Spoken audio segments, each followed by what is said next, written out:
예, 안녕하십니까. 일렉트릭 아이디어 TV 건반장입니다. 오늘은 여러분들께 이제 질문 사항이에요, 질문. 소방 분야에 이제 진출을 하려고 하는데, 소방시설 쪽에 어느 분야가 이제 전망이나 급여 수준이 좋은지를 좀 말해 달라는 얘기가 있었는데,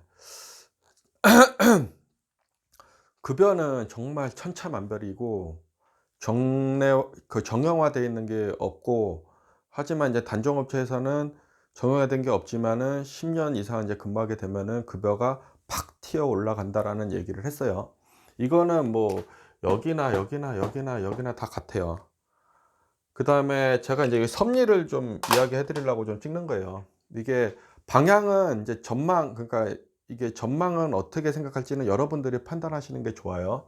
그냥 제가 되게 제 경험을 가지고 좀 이제 가능한 객관적으로 여러분들께 설명드리려고 노력을 할 거고, 인제 다른 경험을 가지고 있는 분들이 제가 말하는 설명을 들었을 적에 다르게 생각할 수 있다라는 거.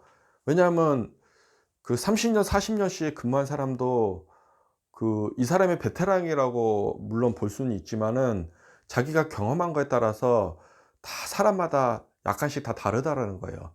큰 틀은 같을 수는 있지만은 이제 안에 세부적으로 들어가면은 개인 역량에 따라서도 접근하는 방법이 달라지는 일들이 되게 많아요. 설계 방향도 그렇고, 공사 방향도 그렇고, 감리 방향도 그렇고, 아니면 시설 관리 방향도 그렇고. 저는 그렇게 생각합니다. 그리고 감리, 여기에 제가 안전관리자는 뺄게요. 안전관리자는 일단은 제가 설명드리는 게, 소방시설 공사를 하잖아요, 그죠? 공사를 먼저 해요. 공사를 하면은 어떤 건물에 어떤 건물에 어떤 건물에 어떤 건물에 인제 자탐 설비와 그다음에 소화 설비, 이제 파이어 파이팅이라고 하죠. 그다음에 자탄 설비는 자동, 화재, 탐지 설비를 의미하고, 여기는 파이어 알람이라고 해요.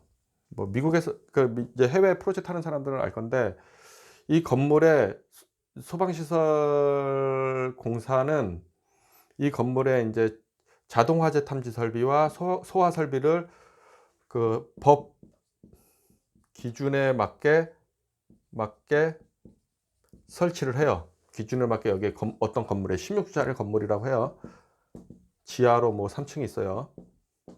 여기에 인제 전기 공사를 얘네들이 해. 근데 발주처에서 전기공사 업체를 선정을 해서 설계하라고 해. 근데 발주처는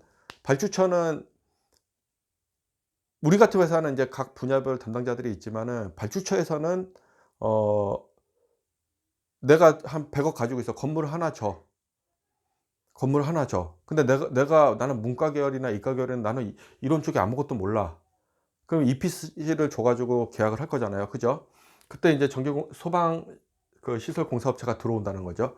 들어온 거를 내가 이제 모르니, 감리업체에 "나 대신 네가 여기 전기공사업체가 법규대로 하는지 잘 봐 주세요."라고 감리업체를 인제 발주자가 계약을 해요. 그러면 소방 감리업체는 얘를 가지고서 이제 감리를 해요. 그다음에 감리업체는 또 소방 설계를 같이 해요. 이제 제가 이제 쪼금 전 얘기를 좀 안 했는데, 보통 16층 건물을 소방 시설 설계업을 가지고 있는 사람이 설계를 해요. 그리고 여기가 인제 인제 그러니까 승인 도서가 이제 그 감리에 의해 승인을 받고, 아니면 또는 발주자에 의해 승인을 받아 가지고, 보통은 이제 설계업체가 감리업체한테 주고, 감리업체가 감리 의견을 달아서 발주자한테 전달하고, 발주자가 승인을 해요. 감리에서 의견을 주겠죠. "이거는 적정합니다." 그러면 승인 공문을 내려주고, 여기서 다시 설계업에 인제 내려주는 거죠. 그러면 인제 설계가 이제 승인이 되고 포컨 드로잉이 승인된 도서가 포컨 드로잉을 다시 이제 감리 업체의 승인을 받고 발주자한테 승인을 해요. 여기는 이제 보통 설계 감리는 여기 있고요. 여기 시공 감리는 여기 있어요. 시공. 예를 들어서 그러면 아니면 같이 있는 데도 있어요. 설계랑 시공을. 설계 시공. 이렇게 원래는 설계 시공을 한 군데 두면은 조금 아리까리해지는 상황이 있긴 하지만은 알아서 뭐 잘들 하고 계시고, 일단은 이제 포컨 드로잉이 나오면은 이제 포컨 드로잉이 요쪽으로 이제 시공업체를 제출하고, 이 시공업체에서는 이 설계된 승인된 공사용 도서를, 승인 도서를 가지고서 이 건물을 져요. 그러면서 여기에 이제 시공감리가 와서 법규대로 공사를 하고 있는지 이런 것들을 봐요. 뭐 피난구 유도등은 뭐 문에서 문틀에서 얼마까지 올리고 밝기는 얼마인지, 스프링쿨러는 실제 확산 범위가 저기 오버랩이 돼 갖고 설계가 됐는지, 아니면 화재 탐지 구역은 감지기 하나의 감지기에 따라서 범위가 오버랩이 돼 가지고 중첩이 돼서 문제가 없게 설치됐는지, 그다음에 내화 배선으로 했는지 내열 배선으로 했는지, 아니면 청정 소화약재는 어떻게 설치가 됐는지, 법규대로 수량을 산정을 잘 했는지 등등을 얘네들이 하면서 다 보는 거예요. 발주자의 역할을 대신해서. 그러면 감리에 의해서 소방서에 소방시설을 신고를 하고 승인을 받아요. 그리고 소방필증을 받죠. 그죠? 소방필증을 받으면은 이 건물은 이제 소방필증을 받았기 때문에 이제 건축 허가가 나겠죠. 그죠? 그런 상태에서는 어떤 애들이 들어가겠어요? 소방시설 관리업인 사람이 들어가는 거예요. 물론 건물이 준공과 동시에 안전관리자도 발주자가 선임을 해서 여기 안전관리자를 이제 상주로 배치를 하든 비상주로 배치하든 해야 되는 거고, 이 안전관리자가 이 많은 건물을 소방 점검을 할 수 없으니 자기 자체 인력으로 하면은 소방시설 관리업을 가지고 있는 사람들을 업을 내 가지고 자체 인력으로 돈을 아끼려고 할 수도 있지만은, 여기 한 명이나 뭐 2명 뽑아 놓고서, 아니면 중요시설 같은 건 상교대나 사교대를 해 가지고 한 10명 뽑아 놓고서 교대 근무하기도 바쁜데 소방시설 점검까지 할 수가 없잖아요, 점검을. 그래서 소방시설 업체에 이제 소방안전관리자가 이제 이쪽에 이제 위탁을 하죠. 이제 계약을 하죠. 그래서 우리 법정 사항에 대해서 소방 점검이나 소방계획서나 아니면 자체 소방대나 이런 것들 좀 알려줘, 도와줘 해가지고 이쪽에 주둔, 아니면 소방안전관리자가 뭐 소방계획서나 이런 것들을 만들어 놓은 상태에서 이쪽에 뭐 점검하라고 넘기든 뭐 해요. 아니면 여기에 좀 지원을 받아서 뭐 소방안전관리자가 할 수도 있겠죠. 그래서 건물이 요렇게 이제 관리가 된다라는 거예요. 그래서 실제 이제 건물이 준공하고 나면은 얘네들이랑 필요가 없겠죠. 물론 이제 증설이나 이설이나 점검을 할 적에는 뭐 얘네들이 들어갈 수도 있겠죠. 물론. 하지만은 이게 여기서 증설하는 일은 거의 없기 때문에, 건물이 지고 나면은 뭐 법이 바뀌어서 이제 증설을 해야 되는 상황이 벌어질지 모르지만은 일단은 없다라는 거. 그러면 이제 준공하고 나면은 소방시설 관리업에 있는 사람과 소방안전관리자를 하는 사람만 이제 매칭이 돼요. 얘네 둘만 남아요, 준공하고 나면은. 그러면 제가 이제 왜 이거를 장황하게 여러분들께 설명을 이제 간단하게 드렸냐면은, 전망을 봤을 적에 얘네들 전망을 봤을 적에 어디가 좋을지를 여러분들이 이 경제 사정을 보고 한번 판단해 보시라는 거예요. 물론 이제 건설공사가 많으면은 얘네들이 제일 좋겠죠. 근데 이제 건물이 이제 노후화가 되고 이제 신규 건물이야 뭐 점검 간단하게 하고 망가질 게 없잖아요. 근데 10년, 20년, 30년 갈수록 건물들은 노후화가 되고, 그 다음에 우리 자립식 피난구 유도등 같은 경우는 이제 배터리를 교체해야 되고, 그 다음에 불이 안 들어오는 데가 생기고 이런다는 거죠. 그러면 어떻게 돼요?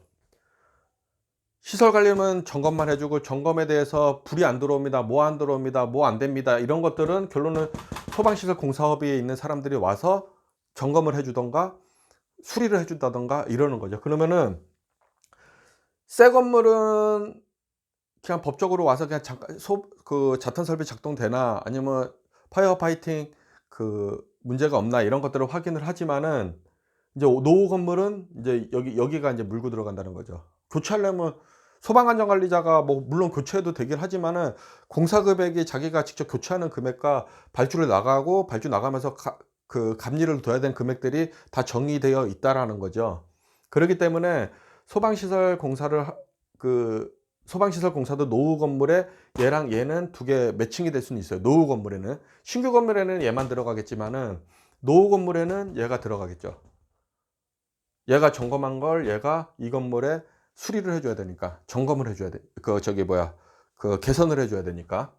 물론 안전관리자가 할 수도 있지만 안 하려고 하겠죠. 그죠? 그래서 저는 이 설계업이랑 감리업은 뭐 건설공사가 활성화가 돼 있을 적에는 전망이 좋지만 요즘 같은 경우는 인제 쪼금 움츠러들 수 있다. 하지만 소규모 공사들은 많이 있기 때문에 뭐 크게 데미지를 입고 그러진 않을 거고 확실한 건 얘랑 얘. 그중에서도 얘. 제가 뽑는 거는 얘. 지금은.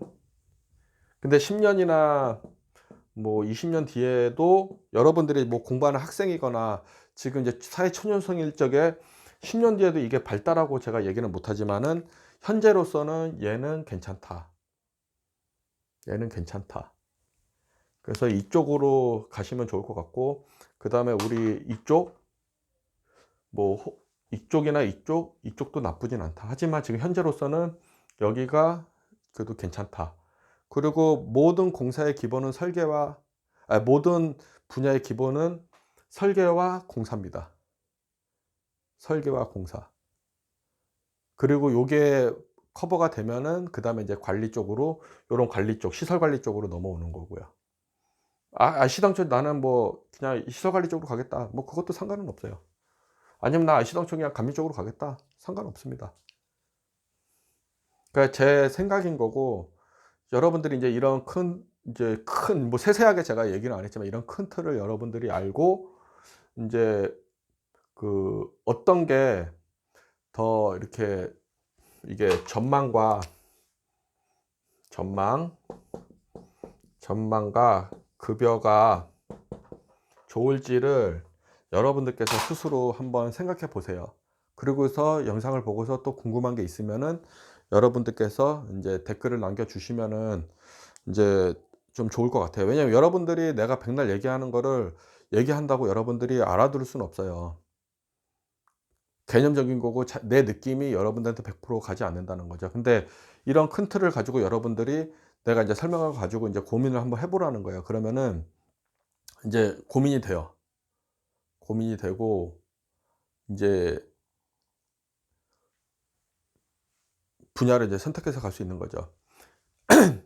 실제 소방 안전관리자나 소방 시설 관리를 하는 업도 쉽진 않아요. 왜냐하면 소방 시설이 인제 플랜트 같은 경우는 인제 대규모로 막 들어가 있는데 거기에 막 하루 종일 와서 막 거물배 찢고 다니고 수신기 쪽에 한 명은 수신기 한 명은 감지기 들고 막 돌아다니면서 인제 알람이 제대로 발생되는지 이런 것들을 확인을 하고 있어요. 또 인제 복잡한 인제 좀 중요 시설 같은 경우는 보통 출입문 관리 시스템이 인제 그러니까 수신기에 물려 있어요. 그래서 화재가 나면은 뭐 예를 들어서 뭐 출입문이 모두 개방하게 만들어 버리는 거죠. 아이디 갖다가 인제 체크하고 들어가야 되는 인제 중요 시설을 불이 나면 대피하는 게 우선이지 뭐 보안이 뭐가 중요해요. 일단 사람이 살아야 되니까. 그래서 다 여는 그런 기능들도 인제 확인을 해 주고 막 이래야 돼요. 그래서 설비를 쪼금은 다 알아야지 인제 뭔가 만질 수가 있는 거예요.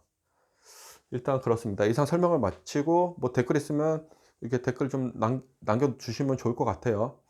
이상 설명을 마치고 잠깐 하나 이렇게 더 설명드리면 제가 요즘 댓글을 좀 이렇게 자주 못 달아요. 제가 요즘 공부도 하려고 했는데 이게 일이 너무 많아요. 이게 준공을 작년도 했는데도 인제 시킬 사람도 없고 인제 저희들이 직접 이렇게 다 인제 담당별로 하나씩 하다 보니까는 이게 너무 이렇게 힘이 많이 들더라고요. 그래서 요즘 야근도 되게 많이 했었고 물론 OT는 올리지 않았지만은 야근도 많이 했었고 뭐 아침에 꼴뚜새벽 출근도 많이 해 갖고 조기 퇴근도 못 하고 일하는 적이 되게 많았어요. 그래서 좀 몸이 많이 피곤해 있어 갖고 주말에도 거의 뭐 인제 막둥이 와 가지고 좀 보고 제가 연초에 인제 여러분들께 인제 계획을 세워서 이제 제시한 게 있는데 진짜 한 20% 정도밖에 못 하고 있는 것 같아요. 그래서 여러분들께서 좀 양해를 좀 바라고요. 또 인제 여유가 생기면은 또 영상도 많이 찍어 가지고 제가 인제 업로드하고 여러분들께 적극적으로 인제 질문에 대한 것도 제가 답변을 다 드리도록 할게요. 그리고 인제 지금은 인제 코로나 때문에 그런데 좀 괜찮아지면은 다시 이게 이게 메일로 보내는 것보단 직접 오는 게 좋아요. 그래야지 제가 더 자세하게 설명을 드릴 수가 있고 뭐 "채용이 안 됩니다." 할 적에도 그냥 오면은 제가 여러분들 뭐 수준이 어떻게 되는 줄 어떻게 알고 내가 봐 줘요. 그러면 이렇게 좀 자기 이력 같은 것들이나 학점 같은 경우나 자기 이게 뭔가 준비된 것들을 좀 가지고 와서 좀 보여주시면은 제가 좀 제대로 된 이게 설명이 될 수 있을 것 같습니다. 이상 강의를 마치겠습니다. 감사합니다.